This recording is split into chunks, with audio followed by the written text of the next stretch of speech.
Alia, seorang gadis miskin, terpaksa menikah siri dengan seorang pengusaha kaya demi menutup aib keluarganya. Ia percaya pernikahan itu hanyalah kontrak sementara. Sampai suatu malam ia menemukan rahasia mengejutkan. Sang suami ternyata kakak tirinya yang hilang sejak lama. Terjebak dalam rencana besar keluarga yang penuh manipulasi, Alia harus memilih terus terikat dalam pernikahan penuh luka atau berani keluar meski berarti melawan darah dagingnya sendiri. Nama lengkapku Alia Fadilah. Umurku baru 20 tahun, dan sejujurnya aku tak pernah membayangkan hidupku akan berubah secepat ini.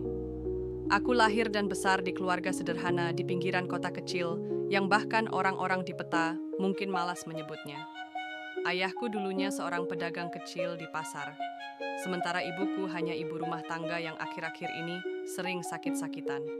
Hidup kami masih bisa dibilang normal, sampai ayahku terjerat hutang. Entah bagaimana ceritanya, ayah bisa terjebak dalam lingkaran pinjaman dengan bunga mencekik. Awalnya katanya hanya meminjam untuk modal usaha, tapi usaha itu bangkrut, sementara hutangnya semakin menumpuk. Aku masih ingat malam-malam ketika orang-orang berwajah seram datang ke rumah, mengetuk pintu dengan kasar, menagih hutang sambil mengancam. Saat itu aku hanya bisa memeluk ibu yang terbatuk-batuk di kamarnya. Dari situlah semuanya bermula. Ya, kita nggak bisa terus begini. Aku bisa kerja kok. Jadi pelayan atau apapun. Asal jangan, kataku suatu malam, saat suasana rumah tegang. Ayah menatapku dengan mata merah, entah karena habis menangis atau mabuk. Kamu nggak ngerti, Alia. Orang-orang itu bukan sekadar penagih hutang. Kalau kita nggak segera bayar, nyawa kita bisa jadi taruhannya. Aku diam. Tenggorokanku tercekat, lalu tiba-tiba datanglah tawaran itu. Seorang pria kaya bernama Rafael Arya Satya, pengusaha sukses di kota. Aku bahkan tak pernah mengenalnya. Tiba-tiba saja, ayah bilang, Rafael bersedia menutup seluruh hutang keluarga kami, asal aku mau menikah dengannya. Tidak resmi, tidak dengan pesta, hanya pernikahan siri yang sah secara agama, tapi tidak dicatat negara. Aku masih ingat bagaimana rasanya mendengar kabar itu. Rasanya seperti ada beban 100 kilogram menimpa dadaku. Nikah siri sama orang yang bahkan aku nggak kenal. Ayah serius? Ayah hanya menunduk. Ini satu-satunya cara, nak. Kalau tidak, kita semua habis. Ayah, ibumu, bahkan kamu juga bisa celaka. Aku ingin marah, ingin teriak. Tapi ketika aku melihat ibu yang terbaring lemah di ranjang, dengan tubuh kurus dan wajah pucatnya, aku tahu aku tak punya pilihan. Bagaimana mungkin aku tega melihat ibuku menderita lebih jauh? Hari itu akhirnya datang juga. Aku mengenakan gaun sederhana berwarna putih gading. Bukan gaun pengantin mewah, hanya kebaya pinjaman dari tetangga yang ukurannya sedikit kebesaran di tubuhku. Di cermin, aku hampir tak mengenali diriku sendiri. Wajahku dipulas tipis oleh tangan Mbak Sari, tetangga yang baik hati, tapi tatapanku kosong. Alia, cantik sekali kamu hari ini, bisik Mbak Sari berusaha menghibur. Aku hanya tersenyum hambar. Prosesi akad nikah itu berlangsung di ruang tamu rumah kami yang sempit. Hanya ada segelintir orang, ayah, 2 saksi, penghulu, dan tentu saja pria itu, Rafael. Saat pertama kali melihatnya, aku sempat tertegun. Rafael tampak berusia sekitar 35 tahun, jauh lebih tua dariku. Wajahnya tegas, rahangnya kokoh, dan sorot matanya tajam seperti orang yang terbiasa memimpin. Pakaian jas hitamnya kontras sekali dengan ruang tamu kami yang sederhana. Aku tidak tahu apa yang dipikirkannya saat menatapku, tapi ekspresinya datar, dingin, nyaris tak terbaca. Suara penghulu mulai mengalun, memimpin prosesi. Hatiku berdebar kencang, tanganku dingin.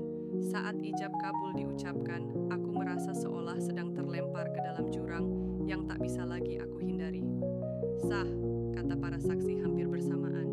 Dan begitu saja, aku resmi menjadi istri seorang pengusaha kaya yang bahkan baru aku kenal hari ini. Malam itu, setelah semua orang pulang, aku duduk sendirian di kamar kecilku. Aku masih memakai kebaya putih itu, tapi rasanya sudah tak berarti. Tanganku gemetar saat melepas kerudung, dan air mata yang kutahan sejak tadi akhirnya jatuh juga. merasa seperti boneka. Hidupku dipermainkan orang lain, dijual demi menutup hutang, demi menjaga nama baik keluarga. Tiba-tiba pintu kamarku diketuk pelan. Suara dalam itu terdengar, "Alia, boleh aku masuk?" Itu Rafael, suamiku, setidaknya secara agama. Aku buru-buru menghapus air mata. "Silakan." Pintu terbuka. Rafael masuk dengan langkah tenang, membawa sebuah map coklat di tangannya. Dia duduk di kursi kayu di sudut kamar. Jarak kami cukup jauh. "Aku tahu kamu nggak menginginkan semua ini," katanya dengan suara rendah. "Aku juga nggak mau memaksa, tapi percayalah, semua ini ada alasannya. Kamu hanya perlu menjalaninya sebentar. Anggap saja kontrak sementara." Aku menoleh menatapnya. Kata-kata itu menusuk telingaku. Kontrak sementara. Jadi benar pikirku. Aku bukan istri sebenarnya, hanya istri pinjaman. Aku mengangguk pelan, meski di dalam hatiku ada 1000 tanya. Kalau memang hanya sementara, aku akan bertahan. Tapi jangan harap aku bisa bahagia di pernikahan ini. Rafael menatapku cukup lama sebelum akhirnya berdiri. "Aku nggak minta kamu bahagia. Aku hanya minta kamu percaya. Waktu akan menjawab semuanya." Dia lalu pergi meninggalkan kamar. Aku terdiam, hati. Hari-hari pertama setelah menikah, Siri terasa janggal. Aku pindah ke rumah Rafael, sebuah rumah megah di tengah kota. Rumah itu begitu luas, dindingnya berlapis marmer, jendela besar-besar, dan ada chandelier menggantung di ruang tengah. Semua tampak indah, tapi bagiku justru menakutkan. Aku seperti tikus kecil yang tersesat di istana. Rafael jarang ada di rumah. Dia selalu sibuk, berangkat pagi pulang larut malam. Kalaupun kami bertemu, suasana di antara kami dingin dan kaku. Dia memperlakukanku dengan sopan, tapi tak pernah ada sentuhan romantis seperti layaknya suami istri. Kadang aku merasa dia sengaja menjaga jarak. "Alia, aku sudah siapkan kartu ATM atas namamu. Kalau butuh sesuatu, gunakan saja. Jangan sungkan," katanya suatu malam sambil menaruh kartu itu di meja. Aku mengangguk pelan. "Terima kasih." Tapi dalam hati aku heran.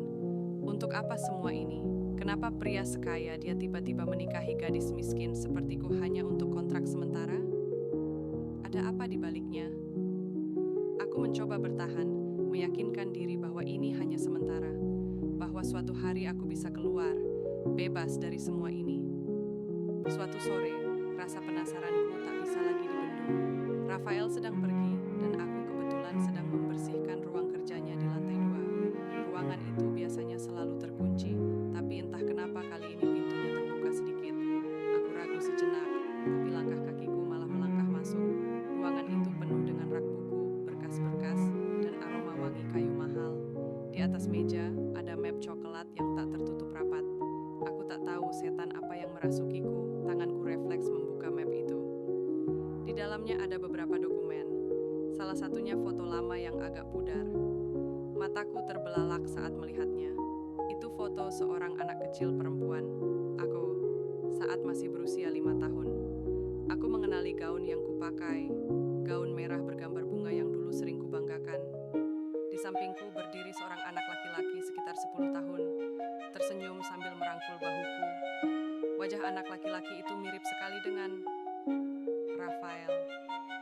Aku tertegun, napasku tercekat. Tangan gemetar saat meraba foto itu. Apa mungkin? Seketika pintu terbuka. "Apa yang kamu lakukan di sini?" Suara Rafael terdengar dingin. Aku tersentak, buru-buru menutup map itu. Aku cuma bersih-bersih." Tatapan Rafael menusuk, seolah bisa membaca isi pikiranku. Dia berjalan mendekat, meraih map itu, lalu menarik foto dari tanganku. "Kamu tidak seharusnya melihat ini." Aku menatapnya, jantungku berdetak kencang. "Kenapa ada foto aku waktu kecil bersama kamu? Apa maksud semua ini, Rafael?" Dia diam beberapa detik, seperti sedang menimbang apakah akan menjawab atau tidak. Lalu akhirnya dia berkata pelan, "Karena kita punya hubungan lebih dari sekadar suami istri." Aku mengernyit. "Maksudmu?" Napasnya terdengar berat. "Aku, kakak tirimu, Alia. Kita terikat darah. Seakan dunia berhenti berputar." Aku terpaku, tubuhku seolah membeku. Kata-kata itu menghantamku lebih keras daripada pukulan apapun. "Kakak tiri?" Suaraku bergetar. Rafael mengangguk. Aku anak dari pernikahan pertama ayahmu. Waktu kecil, aku dibawa pergi oleh ibuku setelah perceraian. Kita terpisah bertahun-tahun. Baru beberapa tahun terakhir, aku kembali mencari jejak ayah, dan ternyata ada kamu. Aku mundur beberapa langkah, tubuhku bergetar hebat. Jadi semua ini, pernikahan kita, itu artinya aku menikahi kakakku sendiri? Rafael menatapku dalam-dalam. Pernikahan ini bukan sekadar pernikahan, Alia. Ada alasan besar kenapa harus terjadi. Aku nggak bisa jelaskan semuanya sekarang. Alasan? Aku hampir berteriak. Apa kau gila? Aku dipaksa menikah denganmu dan sekarang kau bilang kita saudara tiri. Kau pikir aku bisa terima begitu saja? Air mataku jatuh. Aku merasa jijik, marah, dan hancur sekaligus. Rafael mencoba mendekat, tapi aku menepis tangannya. Jangan sentuh aku. Aku benci semua ini. Aku benci kamu. Tanpa pikir panjang, aku berlari keluar dari ruang kerja itu. Langkahku terhuyung, tapi aku tak peduli. Aku menuruni tangga, membuka pintu rumah, dan terus berlari ke jalan. Malam sudah turun, lampu-lampu kota berkelip, tapi aku tak peduli kemana kakiku melangkah. Yang aku tahu, hatiku seperti retak menjadi ribuan keping. Aku menikahi kakak tiriku sendiri, dan semua ini bukan kebetulan, melainkan bagian dari rencana yang belum aku mengerti. Malam itu, aku pulang ke rumah lamaku. Ayah tidak ada di rumah, hanya ibu yang sedang berbaring lemah di kamar. Begitu melihat wajahku yang berantakan, ibu langsung bertanya dengan suara serak, "Alia, kenapa? Apa yang terjadi?" Aku jatuh berlutut di samping ranjangnya, menggenggam tangannya erat-erat sambil menangis. "Bu, siapa sebenarnya Rafael? Kenapa dia punya foto aku waktu kecil? Kenapa dia bilang dia kakak tiriku?" Wajah ibu seketika berubah pucat. Air matanya langsung menetes, seolah dia menyimpan sesuatu yang selama ini tak pernah diucapkan. Dan di sanalah aku tahu, jawabannya akan lebih menghancurkan daripada apapun. Tangisku malam itu pecah tak terkendali. Aku menggenggam erat tangan ibu sambil menunggu jawabannya. Wajah ibu pucat, matanya berkaca-kaca. Aku tahu dari tatapannya, dia menyimpan sesuatu yang selama ini disembunyikan. "Ibu," suaraku serak, "tolong jangan diam, aku butuh tahu. Apa benar Rafael itu kakak tiriku?" Ibu menutup mata sejenak, menarik napas panjang, lalu air matanya jatuh. "Maafkan ibu, nak. Selama ini ibu sengaja tidak pernah cerita. Rafael memang anak dari pernikahan pertama ayahmu." Kepalaku berputar, hatiku berdegup kencang sampai nyeri. Semua kata Rafael barusan benar. "Ibu tahu?" tanyaku dengan suara bergetar. Ibu mengangguk pelan. "Ayahmu dulu pernah menikah sebelum bersama ibu. Pernikahan itu hanya sebentar, lalu bercerai. Dari pernikahan itulah Rafael lahir. Setelah ibunya pergi ke luar negeri, ayahmu kehilangan kontak. Kami kira anak itu hilang, sampai akhirnya dia kembali dengan nama besar, dengan harta melimpah, dan dengan permintaan yang tak bisa ditolak." Aku terdiam, tenggorokanku tercekat. "Permintaan?"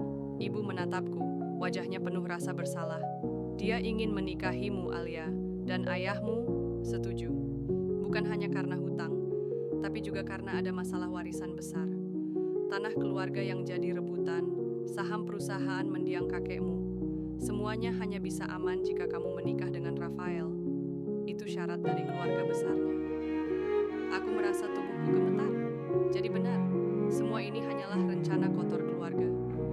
Aku bukan sekadar pengorbanan demi hutang, tapi pion kecil dalam permainan warisan. Kenapa aku, Bu? Kenapa harus aku yang dikorbankan? Air mataku deras mengalir. Ibu terisak. "Karena kamu satu-satunya yang bisa. Maafkan ibu, nak. Kalau ada jalan lain, ibu tidak akan biarkan ini terjadi." Aku berdiri, tubuhku lemas. Rasanya ingin berteriak, menghancurkan semuanya. "Jadi, aku ini apa, Bu? Istri siri atau adik tiri? Atau hanya alat untuk keluarga?" Ibu tak menjawab, hanya tangisannya yang terdengar. Keesokan paginya, Rafael datang menjemputku. Aku masih duduk di teras rumah, wajahku kusut, mataku bengkak. "Alia," suaranya tenang, tapi aku bisa merasakan ada kekhawatiran di balik.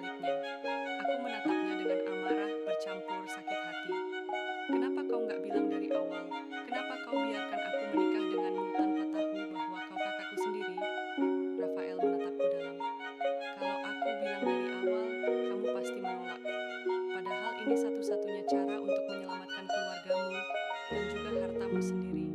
Hartaku? Aku nggak butuh harta itu, bentakku. Dia menghela napas panjang, lalu duduk di sampingku. Alia, aku memang kakak tirimu. Aku tahu pernikahan ini nggak pantas, bahkan mungkin salah. Tapi aku tidak pernah berniat menyakitimu. Aku hanya ingin melindungimu. Ada banyak mata yang mengincar kita, keluarga besar yang penuh intrik. Kalau aku tidak menikahimu, mungkin kamu sudah dipaksa menikah dengan orang asing yang lebih buruk. Aku menatapnya dengan bingung. Kata-katanya terdengar masuk akal, tapi hatiku tetap hancur. Kalau benar begitu, kenapa harus dengan cara ini? Kenapa tidak cari jalan lain? Karena hanya dengan ikatan ini aku bisa berdiri sebagai tamengmu, jawabnya pelan. Aku bisa jaga kamu meski caranya salah. Aku terdiam. Air mataku jatuh lagi tanpa bisa kutahan. Rafael meraih tanganku, tapi kali ini tidak kupukul atau kuusir. Dia menggenggamnya erat. Aku janji, Alia, pernikahan ini tidak akan berlangsung lama. Begitu semuanya aman, begitu warisan itu selesai diurus, aku akan bebaskan kamu. Aku akan tetap jadi kakakmu, penjagamu, bukan suamimu. Aku menarik tanganku perlahan. Aku nggak tahu harus percaya atau enggak. Hatiku sudah terlalu hancur, Rafael. Dia mengangguk pelan. Aku mengerti. Hari-hari berikutnya aku mulai menjauh. Aku tidak kembali ke rumah mewah Rafael, lebih memilih tinggal bersama ibu. Rafael tidak memaksa, dia hanya sesekali datang, menanyakan kabar, dan memastikan kami aman. Aku mencoba menjalani hari dengan tenang, tapi luka itu tetap ada. Setiap kali mengingat pernikahan siri itu, hatiku ngilu. Aku merasa terjebak dalam rencana yang tidak aku pilih. Namun, perlahan aku menyadari sesuatu. Rafael memang menjaga jarak, tidak pernah sekalipun memperlakukanku sebagai istri. Dia menepati janjinya. Dia lebih sering bertindak sebagai kakak, menjagaku, melindungiku, bahkan menyembunyikan tubuhnya dari gosip masyarakat agar aib ini tidak menyebar. Meski begitu, kebencianku pada keadaan ini tidak hilang. Beberapa minggu kemudian, aku berdiri di depan rumah besar Rafael. Dia memanggilku ke sana untuk terakhir kalinya, katanya ada hal penting yang ingin dia sampaikan. Alia, katanya saat kami duduk di ruang tamu. Hari ini semua masalah sudah selesai, warisan sudah dibagi, saham perusahaan sudah aman, dan hutang keluargamu sudah lunas sepenuhnya. Kamu bebas. Aku sudah menyiapkan surat pernyataan bahwa pernikahan kita hanya bersifat sementara. Kamu bisa pergi kapanpun kamu mau. Aku menatapnya,